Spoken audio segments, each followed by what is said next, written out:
Good morning and welcome to this session devoted to how can Europe project its power.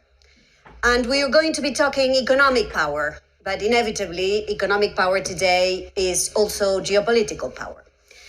In order to do that, I have a great panelist, which together will help us unpack these vast issues. Many of Europe's economic challenges, from accessing critical raw materials to protecting and promoting the enormous wealth of its industrial capacity, to ending war in the continent, to decarbonating its energy, to extending the network of trade alliances around the world. They cannot be done without a strategic integration of all the strands of foreign economic policy.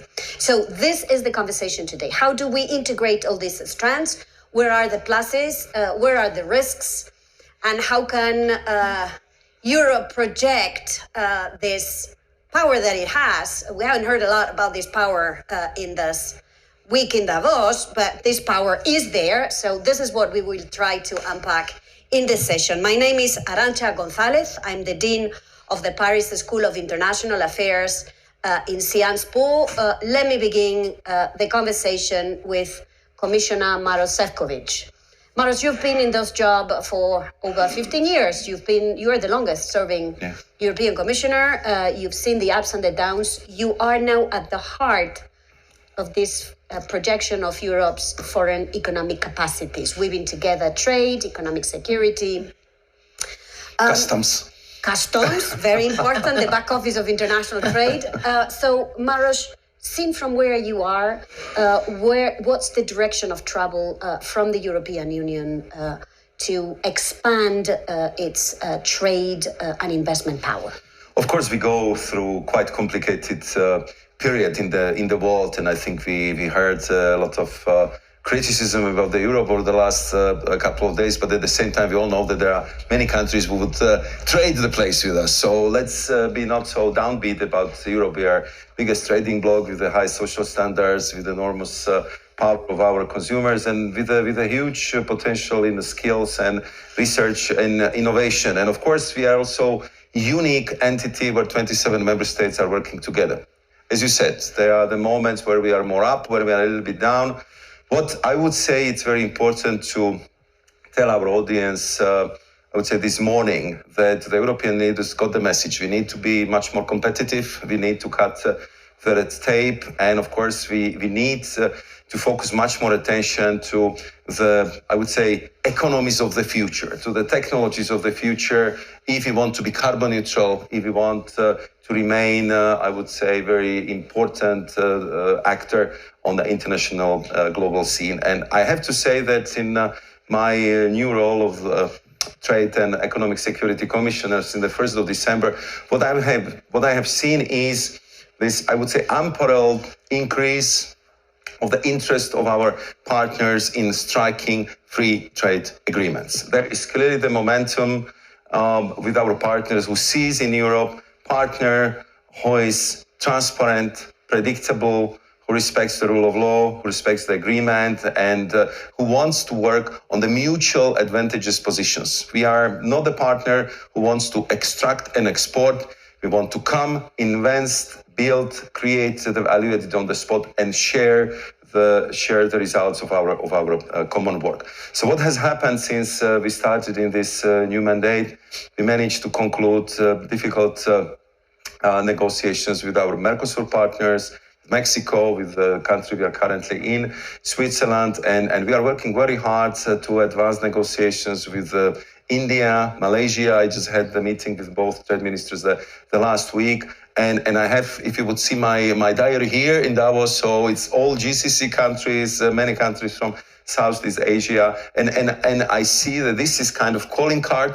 This is the visit business card of Europe, that there is huge interest in the biggest trading bloc, in what Europe represents in this very fragmented and tumultuous world, to be a solid partner. And I think that we, of course, have to take it into our advantage. So I think where we clearly need to do more We have to focus our energy being strong in the technologies of the future, how to make sure that we do not outsource the development, that we make them in Europe, that we will have critical raw materials which we need for them, that we will also have access to the critical technologies like the chips, because we learned the lessons, for example, from, I would say, this very unfortunate COVID period, where we realized that we probably outsourced much of the strategic production abroad, and we've been really missing in the moment when the supply chain has been not able to perform.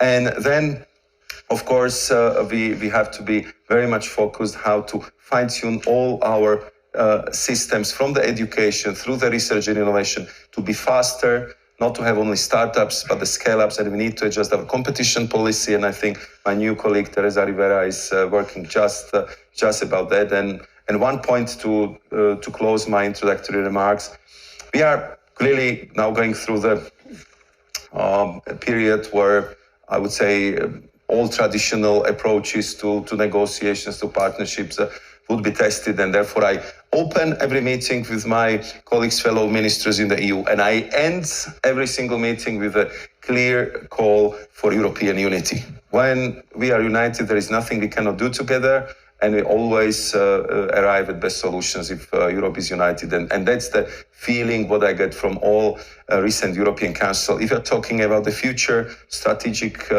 autonomy, strategic independence, and all these very important areas, that's the message we feel we're getting from the EU leaders, who are absolutely determined to increase competitiveness and the position of Europe in the world.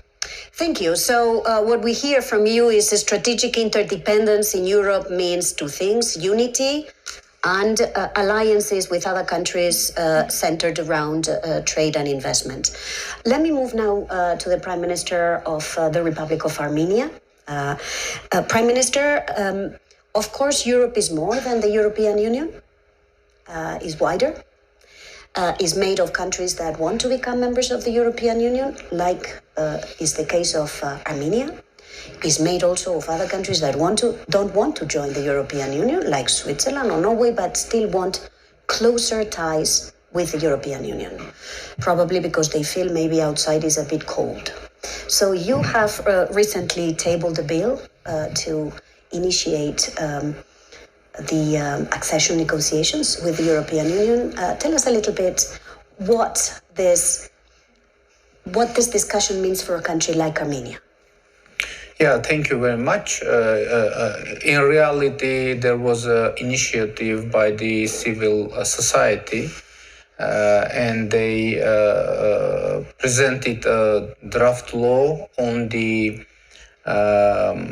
starting of the process of accession of Armenia in the European Union, and our government endorsed that, and there is a very high probability that our parliament would adopt that law. That would mean legally that we start the process of getting more and more closer to European Union. Why we want to be closer to European Union? Because we are democracy. When you are democracy, you want to be closer or in mainstream of democracy, because otherwise it would be illogical. Now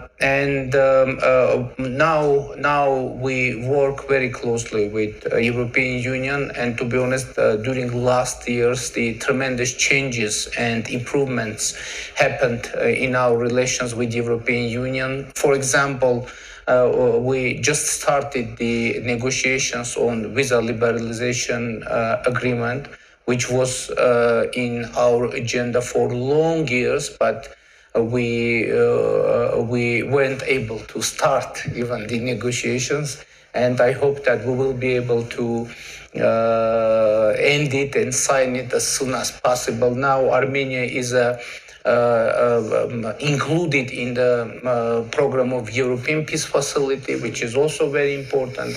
We have now a European monitoring mission, civilian mission in our country, which is also very important.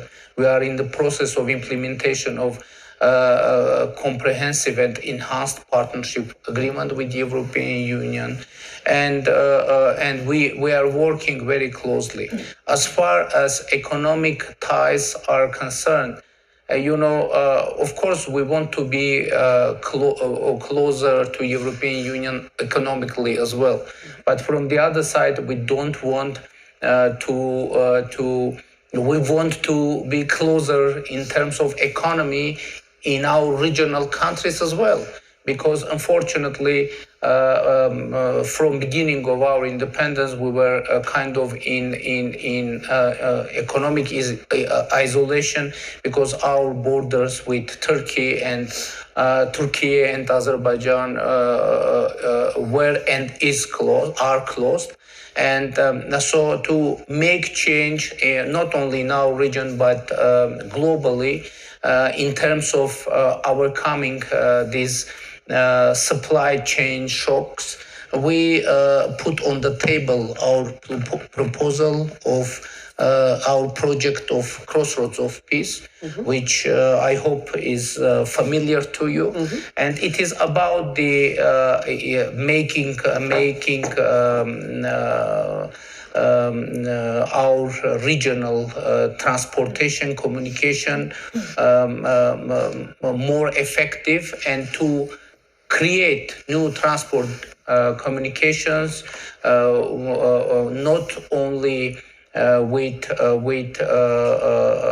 Azerbaijan, but with Turkey as well, to deepen our cooperation with Iran, with Georgia. And it is also about the European Union, because if when this project will be implemented, we will have new chain routes through Armenia for European Union. And it isn't just matter of economy. It is also very important security factor, because you just mentioned interdependence as a very important factor for overall stability and security. But of course, this project will work in case or when we will be able to create sustainable peace with Azerbaijan, which unfortunately isn't the case now. We are working usually, and it is very important. Now we need to be able to establish diplomatic relations with Turkey, and we are working on this topic as well. Usually people are asking whether I'm optimistic or pessimistic on this matter. I should say that I'm not optimistic and nor pessimistic. I'm pragmatic. I just understand that we need to work until the task is solved. The main and I think most important thing, not to be derailed from peace agenda. We need to concentrate it on the goal, and to continue to work without giving up, without being frustrated. And but in this case, in that way, of course, we need to have support of international community, and I hope that this support will be delivered.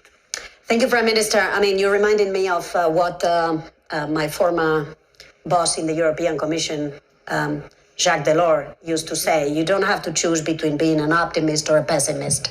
You have to choose to be activist. Yeah. So what you've put on the table in this concept of strategic interdependence is the enlargement dimension, enlargement of the European Union, but also the security and stability of the wider region that to the east of Europe, that matters a lot also for projecting Europe's power. Let me now move to Ilham Kadri. Ilham Kadri, you are the CEO of what is now known as Syensqo. People know the old name, Solvay, but you're also the president of the European chemicals industry. So I want to ask you, you've been at the heart of the efforts to look at what Europe needs to do to improve its competitiveness, the so-called Draghi report, the efforts at integrating more the European market, the Letta report. What do you need Europe to do now to improve the competitiveness of the European industry that is our powerhouse? So first of all, well, thank you for having me. I must say I'm an optimist because since the beginning of Davos, competitiveness is back in the agenda. With Miss President Ursula von der Leyen, Mr. Commissioner, there was not one meeting where people didn't talk about competitiveness. So that's number one. I think to talk about the power of Europe is about having a strong economy. And strong economy means a strong industry, and strong industry means a strong chemical industry. And obviously, I'm representing today the chemical industry. A year ago, in February, we gathered with 73 global CEOs representing the chemical industry around Ursula von der Leyen, and we handed over the Antwerp Declaration with 10 points around how to restore competitiveness and trust with the private sector. Meanwhile, we are happy because the Draghi's report, Letta's reports, they include those 10 points. So, first of all, I think there is a big need of regulatory, simplification. So happy to hear that there is now a target to simplify, to move the red tapes. Let me give you an example. In the chemical industry, since I moved to Europe back in 2019, there was 14,000 pages of regulation published just for the chemical industry. I'm hiring more people in the legal and compliance departments than in my innovation departments. Okay? So Europe and the chemical industry is extremely regulated. We like regulation, but now it's a burden, specifically for the small and medium-sized companies who cannot handle it, right? And when we get into the soup of alphabets of reporting, CSRD, CSSS, taxonomy, etc., we see that our small and medium-sized companies cannot deal with, and therefore we are destroying the fabric of the industry, the chemical industry in Europe. So we are calling to really simplify. We are calling it to move in those red tapes, right? Which will mean efficiency, more investments, right? Because as an industry, as a business person, I need transparency and predictability. The second thing in the regulatory, we need cohesion. You talked about Delors. Delors' vision of single markets. Yeah. There is no single market today in Europe. We need this single market. We need it from the demand, because when I put a plant in France or in Italy or in Belgium, it's at the service of the whole European demand. I need that demand. We need to create that demand around clean technologies, which the Green Deal has been pushing us to really work on, right? We need cohesion in the chemical management, for example, framework, right? We need that single market, and we need it badly in terms of demand, in terms of cohesion, in terms of flow of goods between. So we need unity in a way, not uniformity. We know Europe is different culture, but we need unity, and probably this 28 regime, above and beyond the 20 member of states in some strategic value chains. And I'm talking about electrification, I'm talking about defense, I'm talking about semiconductors. There is no EV in the world, there will be no semiconductor without a strong chemical industry. And to give you another data point, the chemical industry in Europe lost 11% market share in the past 15 years. Europe was number one, now it's number two.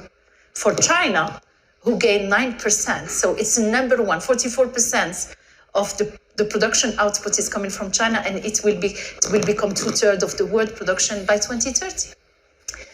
And obviously, when I say cohesion, is a level playing field.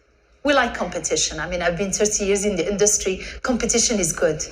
It fuels innovation, etc. But we need a level playing field, right? When the good players are doing the right thing in Europe, we need that level playing field against imports. The last one is about regulatory recognition. When you do all of this, where is the recognition? And recognition, don't put me wrong, it's not about subsidies and money. We have enough. I think what I'm talking about is that capital union, which Ms. President talked about that, and I think it's in the heart of the discussion of the new EU Commission members. So we need that capital union. We need that liquidity in Europe. We need to promote those investments, right? Against very strong USA and state economy in China. So all in all, I think I'm not going to talk about energy. Patrick is going to do it better than me because without energy we are nobody. Correct. So we need that affordability and availability and resilience. But definitely to finish with, it's about innovation. Europe has been the land of innovation. The chemical industry started in Europe.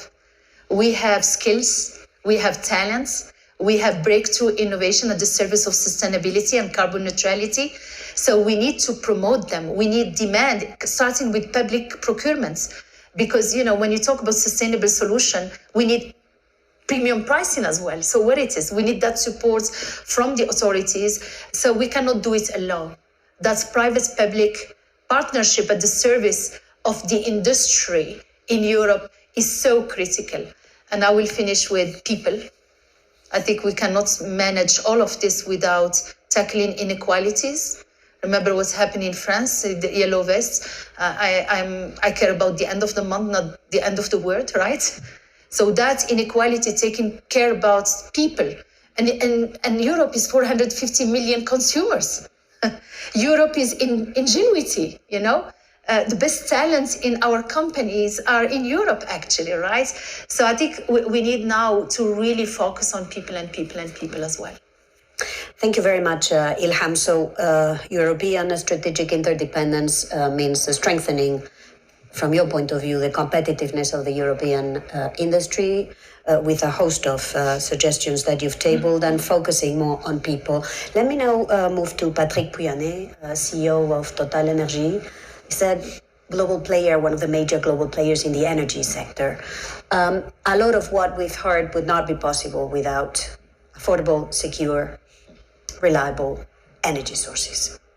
And combining this with the green agenda that Europe has placed at the heart of its competitive model. So can we do it in Europe? What do we need to do to get there? Yeah, reliable, affordable, and sustainable energy. That's a triangle that we are targeting, all of us. And again, the topic today is very important. Yes, of course, Total Europe is a big power, 450 million consumers. It's fundamental today because we are in a world where you have the US, and US with Donald Trump will be even a strong force. We have China. And in the middle, we are there, and there is only one way, which was already mentioned, is unity. We need to express it by unity.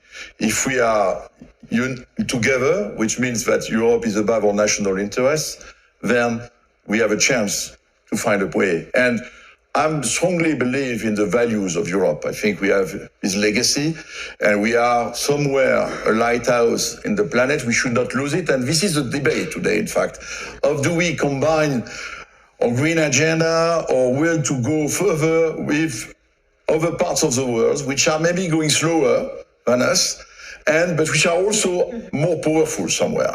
And the power of Europe will go for its economy. The difficulty we face for me is the result of a construction of Europe centered around consumers fundamentally. The consumers have been for 50 years, we have protected the consumers, and somewhere, very strangely, at the expense of our own industries, And that's something fundamental because in the energy field, coming to energy, we require now huge capital investments to transform. It's an incredible journey we have in front. So we need requirements, we require capital. And we need to optimize this capital. This is two conditions for me. More capital requires European champions. And it's true for energy, it's true for digital, it's true for banking. And there is something we did not manage to do until now. Even if I am one of the European champions, some in France consider I am a French champion. I'm more than that. I'm a global company. I'm in my mission statement, we have security of supply to Europe. And after the Ukraine war, I dedicated my year 2022 to supply gas to Europe, mobilizing all what I could to supply LNG to Europe, to bring new LNG floating units. So I consider we are part of it. But we need European champions. And why today in digital we don't have it? Why in banking? The largest bank in Europe, $80 billion market cap. It's nothing compared to the larger. And in these worlds of giants, look to what happened. So there is something I'm calling really, if you want a power in Europe, you need to revisit completely the way we apply these competition rules. It's not a matter to protect. We protect the European consumers if we have champions in Europe. I can tell you the best way, because we will be more efficient. It's true in energy, it's true in digital, it's true in finance. This needs a reset from our European leaders. The second thing for energy is integration. If I want to deploy all the trillions, billions of dollars I have to integrate, and I'm reading a sentence of the Letta report, the more the EU advances towards a decarbonized energy system, the greater is the need for market integration. And it's a difficulty because, in fact, we all agree we have a European climate policy, but the energy is not it's not unified. It's impossible, to be honest, to put into action pragmatically a climate agenda if you are not integrated with energy or policies. And today it's considered at a national level. Each country has its own strategy or policy. Of course, security of supply is important, but we can ensure the security of supply of Europe. By the way, after the Ukrainian war, what happens for the gas in Europe? We had to mobilize all the entry points of our gas in Europe, creating entry points in Germany, France. Gas is liquid, gas is going through the networks. And so that means that thinking to that is fundamental, because if we want to find again back a competitiveness of electricity, in particular energy provided in Europe, if you think it in 27, 28, 30 countries, you split the efficiency of your capital allocation. We need to think about it. I'm speaking to plan grids investments. If you do it at a national level, or if you do it at Brussels only in interconnections, these data will be inefficient. We need to solve it. We need to invest, some countries want to invest in nuclear. Okay, let's invest in nuclear, but it's for the benefit of everybody. Over the wind, it's obvious for me that when my teams are coming to me to invest in solar plants in Sweden, I say, we are dreaming. What do we do? But the solar should be in Spain. And the wind in the north of Germany is quite obvious to everybody for common sense, people in the street. But today, each country wants to have its own agenda, and that's something. Integration is fundamental. It's the only way to come back to competitiveness of our energy in Europe is the integration to optimize the allocation. We need to think together and not to go. So sometimes I'm surprised, the leaders in Europe, when you have the European Council, they all agree Europe is first, and then back to national interest. I know that there is politically this debate in each of our countries, but if we want power of Europe, it's going through integration and unity. That's a strong message. And champions. Again, when I'm in front of a commissioner, there is another thing. Today we have done an incredible progressive agenda with the Green Deal. And Total Energies have engaged my company in a transformation. I can tell you, I'm spending 30% of my investments in renewables and electricity. Nobody would have I would not have believed by 5 years ago. Next year, in 25, 10% of the energy produced will be electricity, green electricity, 10%. I'm a very large company, it's a big step. But I need to be, the agenda is not really protecting the European industry, the green agenda. We need to reconcile the objective and the green industry. I will take one example. We want all to produce sustainable aviation fuel. You have a requirement to increase sustainable aviation fuels. Today, I'm investing in plants in Europe to produce biorefineries to produce this stuff. But I see imports of SAF coming from China at a cost which is much lower what I can produce in Europe. I'm not protected. So if you want a power industrial Europe, we need now to reconcile the green agenda and to protect our industry. The US have done it under Biden. The IRA was blessed by everybody, but the IRA was super powerful.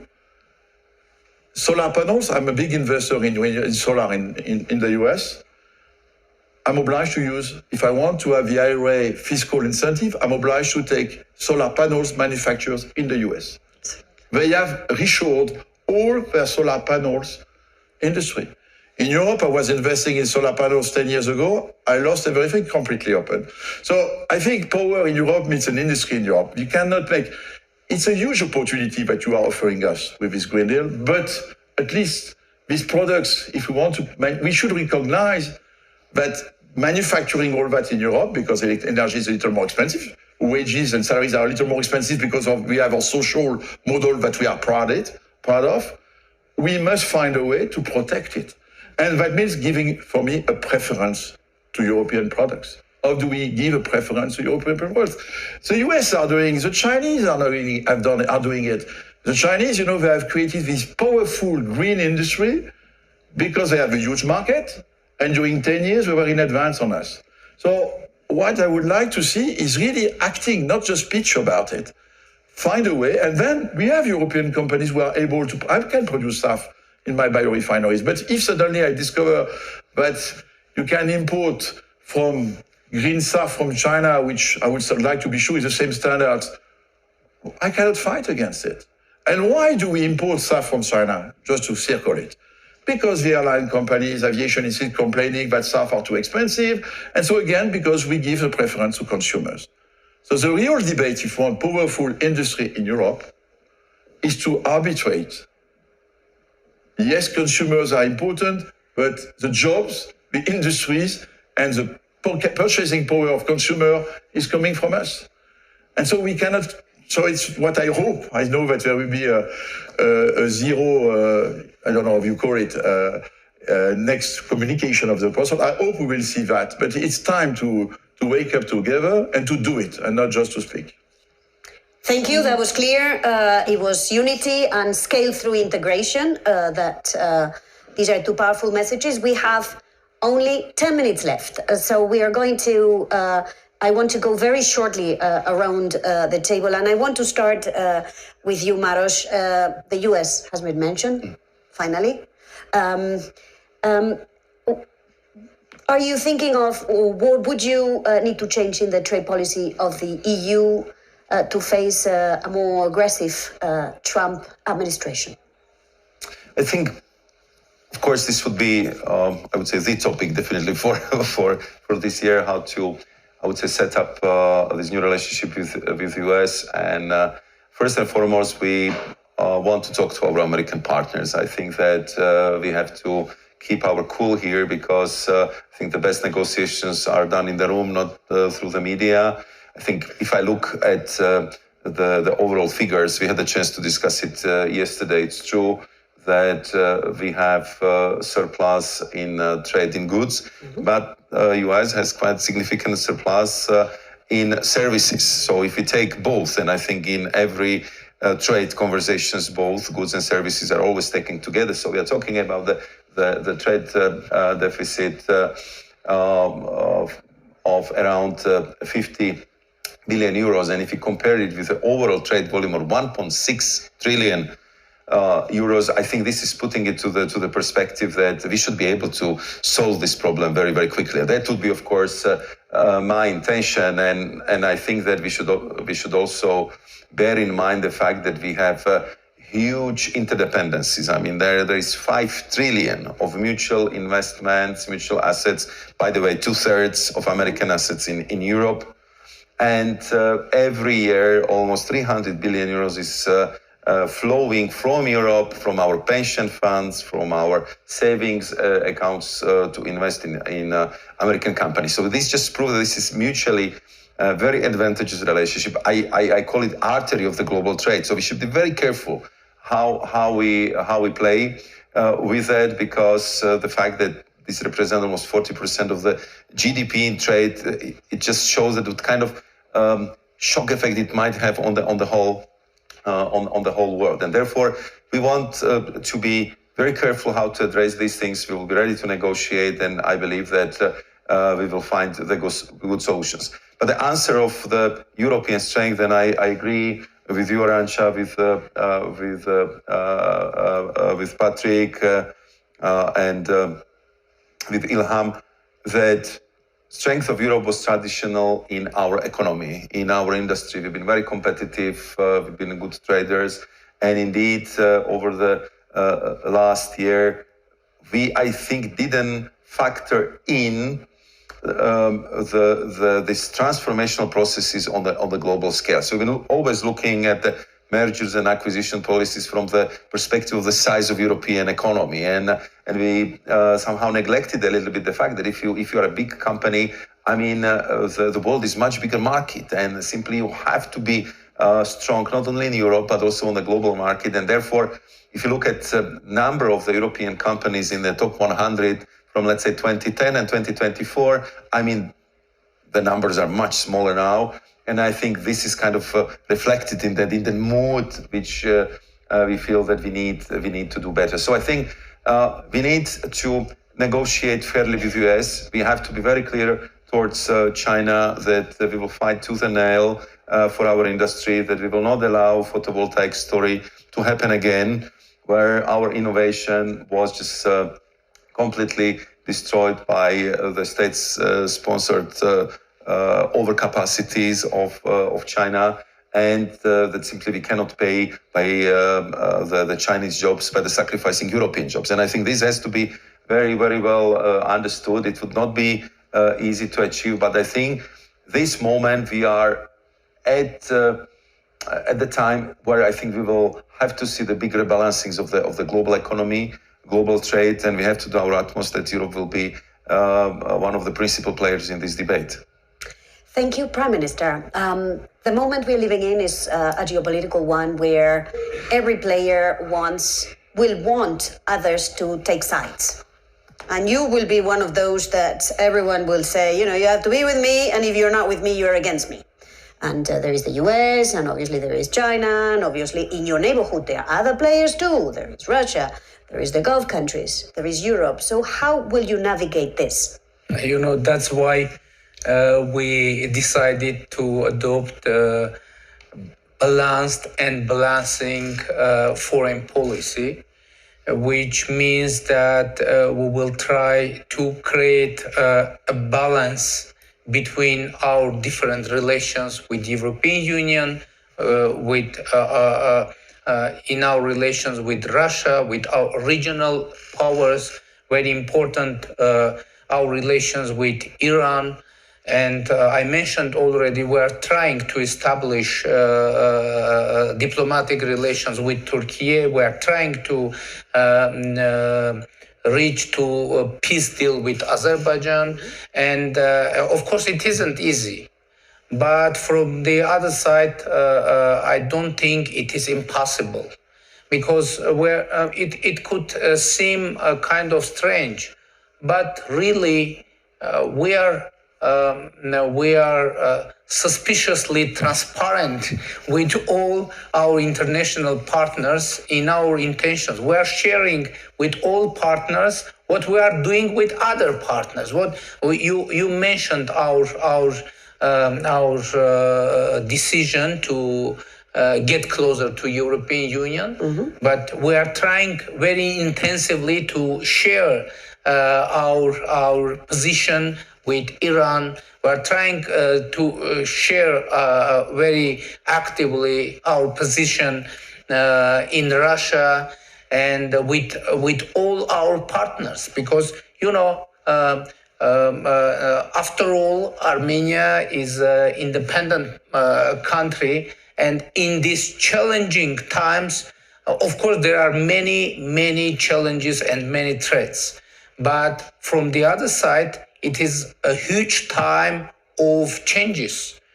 Definitely and obviously, the times of changes bring huge threats.